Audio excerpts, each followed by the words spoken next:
जय हिंद दोस्तों, कैसे हैं? बढ़िया एकदम। तो आज की क्लास में हम 5 नंबर का प्रश्न देखेंगे। कक्षा 12 रसायन विज्ञान। कक्षा 12 रसायन विज्ञान 5 नंबर का प्रश्न आपके पेपर में पूछता है। एनसीईआरटी प्रश्न है ये। एनसीईआरटी प्रश्न है, इसीलिए यहाँ पर नहीं दिया है कि कौन से साल में कब कब कितनी बार पूछा गया। ठीक है, यहाँ पर दिया 2018, 22, 18। तो ये एनसीईआरटी प्रश्न है, ये कभी भी आ सकता है। ठीक है, तो आपसे पूछेगा क्या, निम्न पदों को परिभाषित कीजिए। यानी कि मूल अंश क्या होता है, मूललता क्या होता है, और मूलरता होता है क्या, द्रव्यमान प्रतिशत क्या होता है। तो इन सभी चारों का परिभाषा देना है और 5 नंबर इन परिभाषाओं से आपको मिलने वाले हैं। ठीक है, तो आप चलिए एक एक करके हम सभी परिभाषा को आपको बताते हैं और इसको समझाते हैं। ठीक है, आप लोग हमारे साथ बने रहिएगा। चैनल पर नए हैं तो चैनल को सब्सक्राइब कर लीजिए और चैनल के साथ जुड़ जाकर अपनी तैयारी शुरू कीजिए। ठीक है, चलिए एक एक करके सभी उदाहरण को और परिभाषा को देखते हैं। तो आपको पहला परिभाषा इसका लिखना है। देखिए, परिभाषा आपको लिखना है मूल अंश का, कि विलयन में उपस्थित किसी घटक या अवयव के मोलों की संख्या तथा विलेय तथा विलायक के कुल मोलों की संख्या के अनुपात को उस अवयव का मूल अंश कहते हैं और इसे यक्ष से व्यक्त करते हैं। तो मूल अंश को यक्ष से, स्मॉल यक्ष से व्यक्त करते हैं। विलयन में उपस्थित किसी एक घटक या अवयव के मोलों की संख्या तथा विलेय एवं विलायक के कुल मोलों की संख्या के अनुपात को उस अवयव का मूल अंश कहते हैं। ठीक है, चलिए अब मूल अंश का परिभाषा इतना आपको लिखना है। अब उसके बाद मूलरता क्या होता है चलिए जानते हैं। चलिए मोलरता की बात करते हैं। तो देखिए, मोलरता होता क्या है, किसी विलयन को 1 केजी विलायक में उपस्थित है विलेय के मोलों की संख्या विलयन की मोलरता कहलाती है। यानी कि अगर किसी विलयन में 1 केजी अगर उसमें विलायक में उपस्थित विलेय के मोलों की संख्या विलयन में मोलरता कहलाती है और इसे स्मॉल एम से व्यक्त किया जाता है।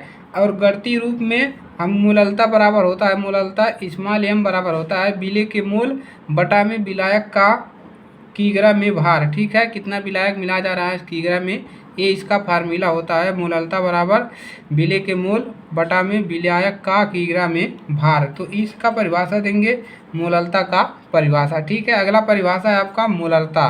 ठीक है, चलिए देखिए आपको मोलरता में कितना लिखना है, पूरा लिखने की आवश्यकता नहीं है। केवल क्या लिखना है, आपको लिखना है मोलरता बराबर 1 लीटर में 1 क्यूबिक डेसिमल, मतलब इसको भी नहीं लिखेंगे तो भी चलेगा। 1 लीटर विलयन में घुले हुए बिलों की संख्या को, यानी कि 1 लीटर अगर कोई विलयन है उसमें घुले हुए बिले के मोलों की संख्या को उस विलयन की मोलरता यम कहते हैं। उस विलयन की मोलरता यम कहते हैं, इतना लिखना है। और उसके बाद मोलरता का फार्मूला लिख देना है कि मोलरता बराबर विलेय के मोल बटा में विलयन का आयतन लीटर में। यही आपको फार्मूला लिख देना है और ये परिभाषा लिख देना है, इतना ही लिखना है। ये सब लिखने की आवश्यकता नहीं है, नीचे तक कितना नहीं लिखना है। केवल आपको इसका परिभाषा और इसका सूत्र अगर याद है तो सूत्र लिख दीजिए, नहीं तो केवल परिभाषा ही लिख दीजिए, आपको पूरे नंबर मिलेंगे। ठीक है, चलिए आगे बढ़ते हैं। तो इसको कैसे समझेंगे कि 1 लीटर में अगर 1 लीटर में विलयन में घुले हुए, अगर 1 लीटर में कोई विलयन घुले हुए है विलेय के मोलों की संख्या को क्या कहते हैं, विलयन की मोलरता कहते हैं। ठीक है, चलिए अब बात करते हैं द्रव्यमान प्रतिशत को कैसे परिभाषित करेंगे। देखिए, तो आपको द्रव्यमान प्रतिशत में ये सब लिखने की आवश्यकता नहीं है, केवल इसका परिभाषा लिखना है और इस पर सूत्र याद है तो सूत्र लिख देना है।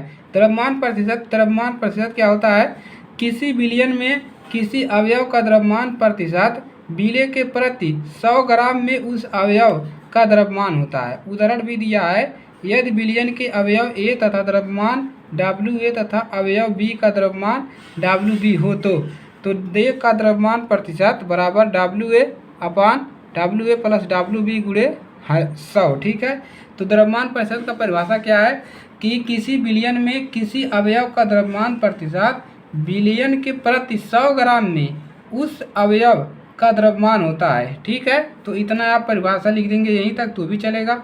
इस फार्मूले को याद है तो ये फार्मूला भी लिख लीजिए, कोई समस्या नहीं होगी। तो आपको इतना ही लिखना है कि निम्न पदों को परिभाषित कीजिए, तो केवल आपको इतना ही लिखना है। ठीक है, तो यहाँ से आपके पूरे 5 नंबर आपके क्लियर हो जाएंगे। ठीक है, तो इसको तैयार कर लीजिएगा आप लोग अच्छे से, जहीं कहाँ पर से भी आपको परिभाषा मिले वहीं से आप इसको तैयार कर लीजिए, ठीक है। पेपर में बहुत ही ज़्यादा महत्वपूर्ण है।